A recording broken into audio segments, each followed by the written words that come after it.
มสาระความรู้ก่อนใครได้ที่ RSU Wisdom TV ทางระบบทีวีดาวเทียม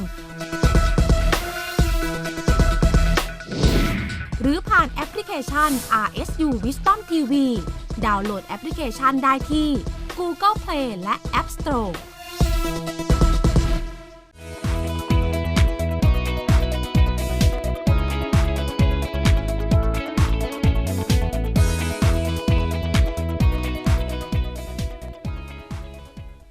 Welcome back to the show. Into ASEAN Interview, we talk once again with a special guest to give us more insights into hot topics around ASEAN. กลับเข้าสู่รายการ ASEAN Challenge ค่ะซึ่งในช่วงนี้ ASEAN Interview เราไปดูกันในส่วนประเด็นต่างๆค่ะ Let's check it out.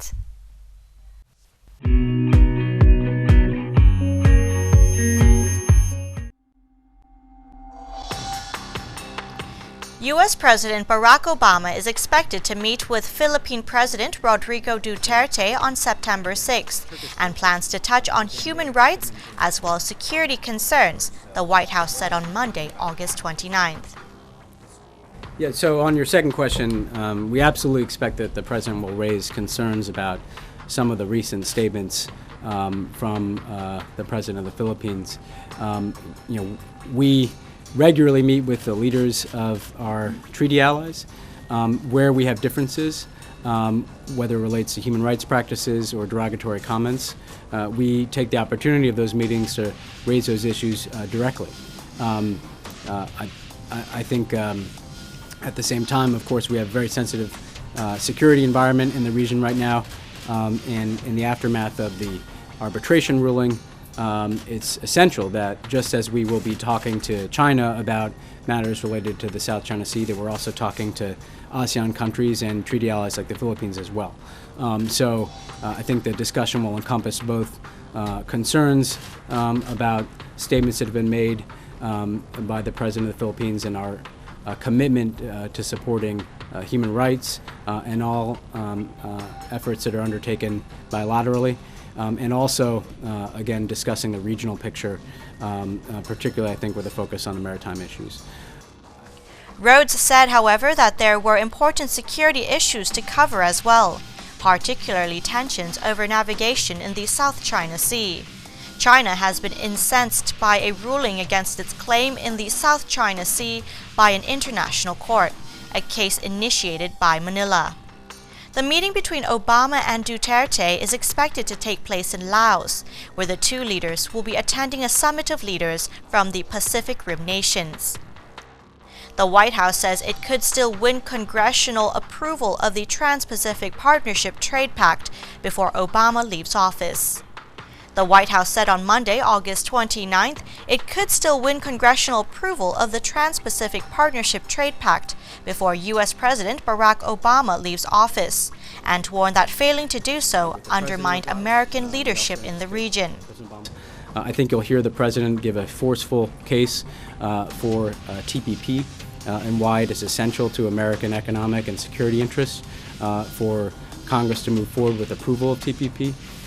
Again, in this part of the world, which is the largest emerging market in the world, TPP is seen as a litmus test for U.S. leadership. TPP allows us to establish the rules of the road for trade and commerce. It's also seen as a demonstration of America's commitment to be a Pacific power. And we would be stepping back from that leadership role.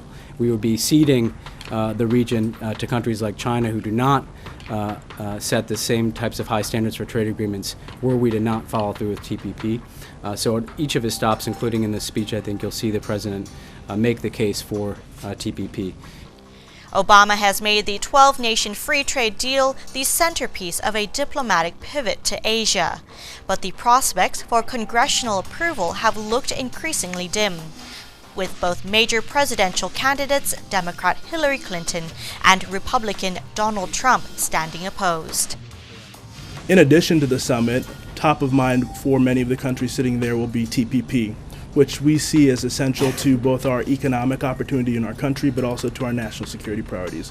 A number of G20 countries are members of TPP, and this will provide the President an opportunity to see them and to discuss how we advance that shared agenda of creating a rules-based order in the Asia Pacific that provides real opportunities to level the playing field for our workers and our firms. With the effort. U.S. Senate Majority Leader Mitch McConnell has said that the Senate would not vote on the pact this year, punting it to the next president who will take office in January.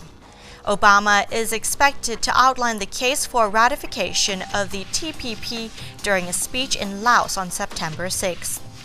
Administration officials argue a failure to approve the trade pact would cede ground to China in the region and allow it to increasingly set the terms of world trade. I would add just in terms of the politics, Mark, the president has a strong case to make about the strong bipartisan support for these trade agreements inside the United States. And there was a recent poll that was conducted by your colleagues at NBC that indicated there is a majority support across the country, both among Democrats and Republicans, for the trade agreement that this administration has negotiated. And I think there is a reservoir of support across the country that we can draw from.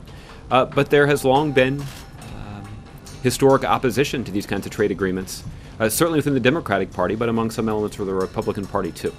And so the president's going to make a strong case that we have made progress and that there is a path for us to get this done before the president leaves office.